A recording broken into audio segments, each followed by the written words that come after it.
அன்பின் பிதாவே, இந்த காலை வேளைக்கா உமக்கு நன்றி செலுத்துகிறோம். ஆண்டவரே, வருஷத்தை நன்மையினால் முடிசூட்டுகிற கர்த்தர். ஆண்டவரே, எங்களுக்கு நன்மைகளை தருகிற தேவன் நீர். ஆண்டவரே, உம்முடைய கரத்துல எங்களை ஒப்பு கொடுக்கிறோம்.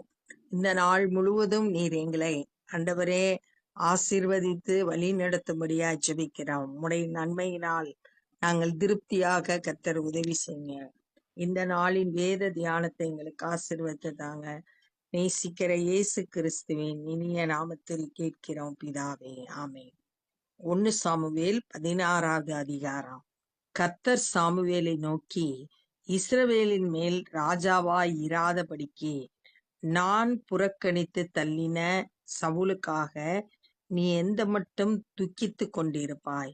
நீ உன் கொம்பை தைலத்தால் நிரப்பிக் கொண்டு போ. பெத்லெகேமியனாகிய ஈசாயின் இடத்திற்கு உன்னை அனுப்புவேன். அவன் குமாரரில் ஒருவனை நான் ராஜாவாக தெரிந்து கொண்டேன் என்றார். ஆண்டவரால் தெரிந்தெடுக்கப்பட்ட முதல் ராஜாவாகிய இஸ்ரவேலின் முதல் ராஜா சவுல். ஆனா அவன் கீழ்ப்படியாமையினால தனக்கு தேவன் கொடுத்த அந்த ஸ்லாக்கியத்தை இழந்து போயிட்டான். தேவன் அவனை புறக்கணித்தார்.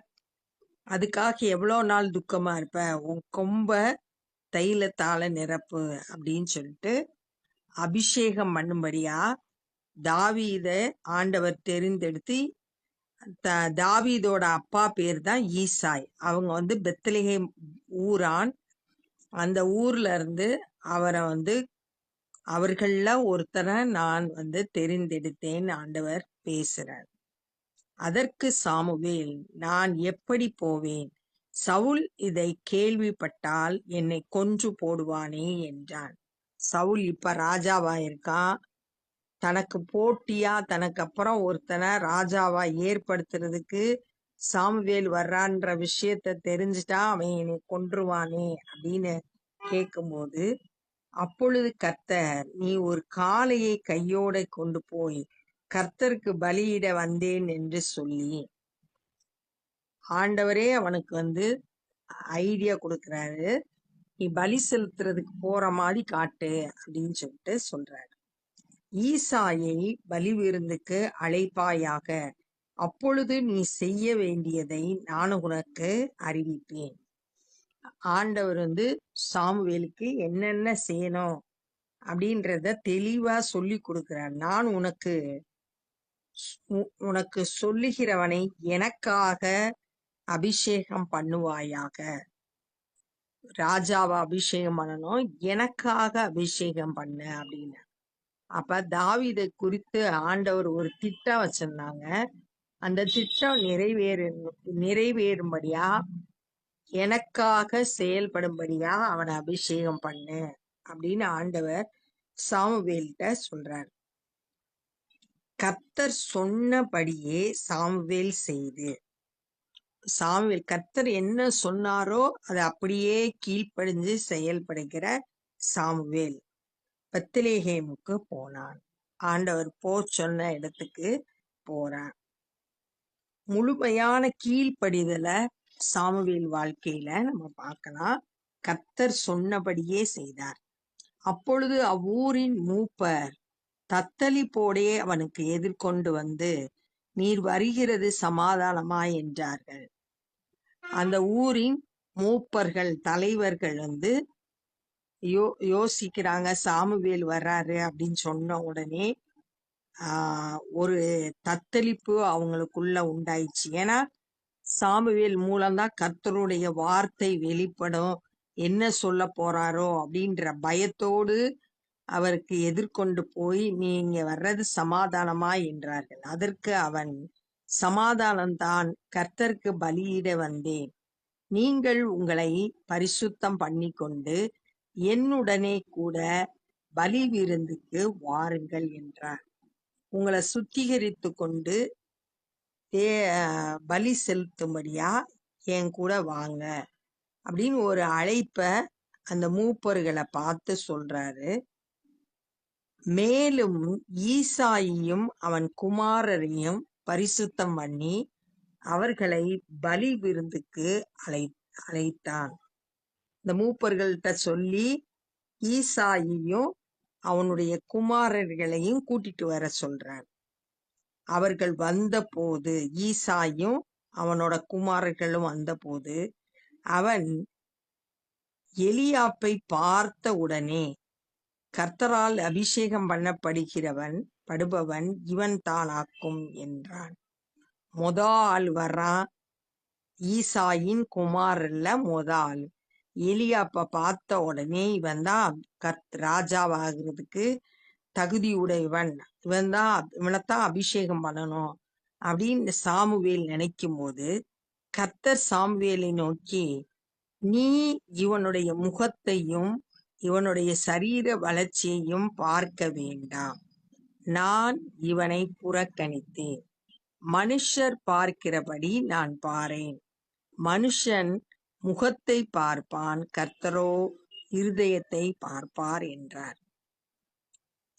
சாமுவேல் எலியா பார்த்த உடனே இவனை அபிஷேகம் பண்ண நினைச்ச உடனே கர்த்தருடைய வார்த்தை வெளிப்படுது.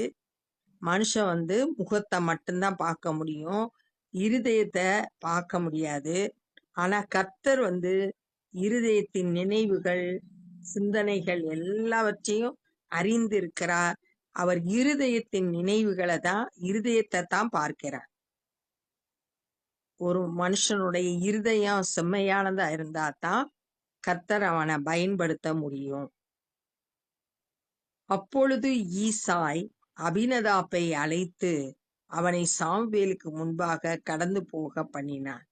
இப்ப அடுத்த மகனை அனுப்பி வைக்கிறான் ஈசாய். அவன் அபினதாப்.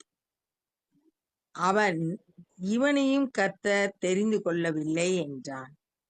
இந்த 2வது ஆளையும் இல்ல அப்படின்னு சொல்லிட்டான். ஈசாய் சம்மாவையும் கடந்து போக பண்ணினான். 3வது ஆளு அவன் இவனையும் கர்த்தர் தெரிந்து கொள்ளவில்லை என்றான். 3 பேர் போயிட்டாங்க, இல்லன்னு சொல்லியாச்சு. ஈசாய் சம்மாவை கடந்து போக பண்ணினான். அவன் இவனையும் கர்த்தர் தெரிந்து கொள்ளவில்லை என்றார். இப்படி ஈசாய் தன் குமாரரில் 7 பேரையும் சாமுவேலுக்கு முன்பாக கடந்து போக பண்ணினான். 7 பேரும் ரிஜெக்ட் ஆயிட்டாங்க, இல்ல அப்படின்னு சொல்லப்பட்டது.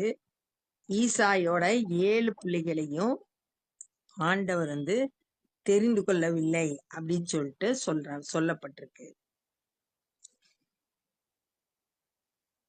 இப்படி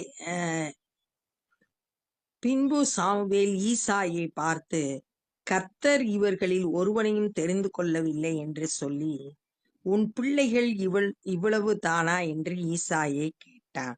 ஏன்னா ஆண்டவர் சொன்ன வார்த்தை ஈசாயோட குமாரர்கள்ல தான் நான் ராஜாவா தேர்ந்தெடுக்கிறேன் அப்படின்னு சொன்னாரு. ஆனா இங்க வந்ததுல ஒருத்தர் கூட தேர்ந்தெடுக்கப்படல. அப்ப இவர் கேக்குறார், இன்னொரு பையன் இருக்கானா அப்படின்னு சொல்லிட்டு கேக்குறார். அதற்கு அவன், இன்னும் எல்லாருக்கும் இளையவன் ஒருவன் இருக்கிறான், அவன் ஆடுகளை மேய்த்து கொண்டு இருக்கிறான் என்றான். எல்லாத்தையும் விட கடைசியா பிறந்த ஒருத்தன் இருக்கான், அவன் ஆடு மேய்ச்சிக்கிட்டு இருக்கான் அப்படின்றத சொல்றான்.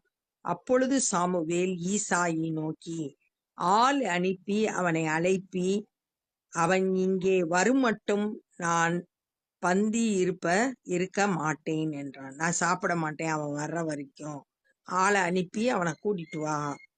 ஆள் அனுப்பி அவனை அழைப்பித்தான். அவன் சிவந்த மேனியும் அழகிய கண்களும் நல்ல ரூபம் உள்ளவனாய் இருந்தான். நல்ல சிவந்த உடம்பு, அழகான கண்ணு, பார்க்கறதுக்கு ரொம்ப லட்சணமா இருக்கான், அழகுள்ளவனா இருக்கான். அப்பொழுது கர்த்தர், இவன்தான், நீ எழுந்து இவனை அபிஷேகம் பண்ணி என்றார். அடுத்து தாவீது வந்த உடனே ஆண்டவர் சொல்லிட்டாரு, இவன்தான், இவனை ராஜாவாக அபிஷேகம் பண்ணு. அப்பொழுது சாமுவேல் தைல கொம்பை எடுத்து அவனை அவன் சகோதரன் நடுவிலே அபிஷேகம் பண்ணினான். பழைய ஏற்பாட்டு நாட்கள்ல அபிஷேகம் பண்றது எல்லாருக்கும் கிடையாது, தெரிந்தெடுக்கப்பட்டவர்களுக்கு மட்டும்தான். ஆசாரியரா இருக்கிறவங்க இல்ல ராஜாவா இருக்கிறவங்களுக்கு மட்டும்தான் இந்த அபிஷேகம் பண்ணப்படுவாங்க. இப்ப தாவீத ராஜாவா தேர்ந்தெடுக்கப்பட்டதுனால அவனுக்கு அபிஷேகம் பண்ணுகிறான். அப்பொழுது சாமுவேல் தைல கொம்பை எடுத்து அவனை அவன் சகோதரர் நடுவிலே அபிஷேகம் பண்ணினான். இப்ப தாவீது அபிஷேகம் பண்ணப்படுறான். அந்த நாள் முதல் கொண்டு கர்த்தருடைய ஆவியானவர் தாவீதின் மேல் இறங்கினார். அன்னையிலிருந்து பரிசுத்த ஆவியானவர் தாவீதின் மேல் இறங்கினார். சாமுவேல் எழுந்து ராமாவுக்கு போய்விட்டான். ராமாதான் சாமுவேலோட வீடு இருக்கிற இடம். அங்க போயிட்டான். கர்த்தருடைய ஆவி சவுலை விட்டு நீங்கினார். கர்த்தரால் வரவிடப்பட்ட ஒரு பொல்லாத ஆவி அவனை கலங்க பண்ணி கொண்டிருந்தது. சவுல விட்டு பரிசுத்த ஆவியானவர் விலகிட்டாரு. பொல்லாத அசுத்த ஆவி அவனுக்குள்ள வந்துருச்சு. அது அவனை கலங்க பண்ணிட்டு. அப்பொழுது சவுலின் ஊழியக்காரர் அவனை நோக்கி, இதோ தேவனால் விடப்பட்ட ஒரு பொல்லாத ஆவி உம்மை கலங்க பண்ணுகிறதே. சுரமண்டலம் வாசிக்கிறதில் தேறின ஒருவனை தேடும்படிக்கு எங்கள் ஆண்டவராகிய நீர் உமக்கு முன்பாக நிற்கிற உமது அடியாருக்கு கட்டளையிடும். அப்பொழுது தேவனால் விடப்பட்ட பொல்லாத ஆவி உன்மேல் இறங்குகையில் அவன் தன் கையினால் அதை வாசித்தால் உமக்கு சௌக்கியம் உண்டாகும் என்றார்கள். வேலைக்காரங்க சவுல்ல ராஜாட்ட பார்த்து பேசுறாங்க. அசுத்த ஆவி வரும்போது கலங்கி போயிரியே, சுரமண்டலம் வாசிக்கிறவங்க வந்தா அவங்க வாசித்தாங்கன்னா இந்த பொல்லாத ஆவி உண்மை விட்டு விலகிரும், உனக்கு நல்ல ஆரோக்கியம் உண்டாயிருக்கும் அப்படின்னு சொல்லிட்டு ஐடியா கொடுக்குறாங்க. சவுல் தன் ஊழியக்காரரை பார்த்து, நன்றாய் வாசிக்கத்தக்க ஒருவனை தேடி என்னிடத்தில் கொண்டு வாருங்கள் என்றார். நல்லா வாசிக்கக்கூடிய திறமசாலியான ஒருத்தனை கொண்டு வாங்க. அப்பொழுது அந்த வேலைக்காரரில் ஒருவன் பிரதியுத்தரமாக, இதோ பெத்லகேமியன் ஆகிய ஈசாயின் குமாரன் ஒருவனை கண்டிருக்கிறேன். அவன் வாசிப்பதில் தேறினவன், அவன் பராக்கிரமசாலி, யுத்த வீரன், காரிய சமத்தன், சௌந்தரியம் உள்ளவன், கர்த்தர் அவனோடு கூட இருக்கிறார் என்றான். இது ஃபுல்லா தாவீதை பத்தி சொல்லப்பட்டிருக்கு. அவன் நேர்த்தியா வாசிக்க கூடியவன், நல்லா யுத்த வீரன், நல்ல பலசாலி, எந்த ஒரு காரியத்தை செய்தாலும் கரெக்டா செய்து முடிக்க கூடியவன், ரொம்ப அழகானவன். கர்த்தர் அவன் கூட இருந்தான். இத்தனை சிறப்புக்கும் காரணம் கர்த்தர் அவனோடு கூட இருந்ததுதான், தாவீதோடு கூட இருந்ததுதான். இதெல்லாம் சொன்ன உடனே அப்பொழுது சவுல் ஈசாயினிடத்தில் ஆட்களை அனுப்பி, ஆட்டு மந்தையில் இருக்கிற உன் குமாரனாகிய தாவீதை என்னிடத்தில் அனுப்பு என்று சொல்ல சொன்னார். அப்ப முந்தின பகுதியில அபிஷேகம் பண்ணப்பட்ட பிறகு அவன் திரும்ப தன்னுடைய பழைய வேலைக்கு ஆடு மேய்க்கிறதுக்கு போயிட்டான். ஏன்னா ஏற்ற வேலை வரை காத்திருக்கும்படியா தன்னுடைய பழைய வேலைக்கு போயிட்டான். இப்ப அங்கிருந்து அவனை கூப்பிட்டு விடுறாங்க. உன் குமாரனாகிய தாவீதை என்னிடத்தில் அனுப்பு என்று சொல்ல சொன்னான். அப்பொழுது ஈசாய் அப்பத்தையும் ஒரு துருத்தி திராட்சரசத்தையும் ஒரு வெள்ளாட்டு குட்டியையும் கழுதையின் மேல் ஏற்றி தன் குமாரனாகிய தாவீதின் வசமாய் சவுலுக்கு அனுப்பினார். ராஜாவுக்கு கொண்டு போறதுக்கு வெறுங்கையா போகாம அப்பம், திராட்சரசம், வெள்ளாட்டு குட்டி இது எல்லாத்தையும் எடுத்துட்டு போறாங்க. அப்படியே தாவீது சவுல் இடத்தில் அவனுக்கு முன்பாக நின்றான். தாவீது இப்ப சவுலுக்கு முன்னாடி நிற்கிறான். அவன் இவனை மிகவும் சிநேகித்தான். அவனுக்கு இவன் ஆயுததாரி ஆனான். ரொம்ப நேசிக்க ஆரம்பிச்சிட்டான் சவுல் தாவீத.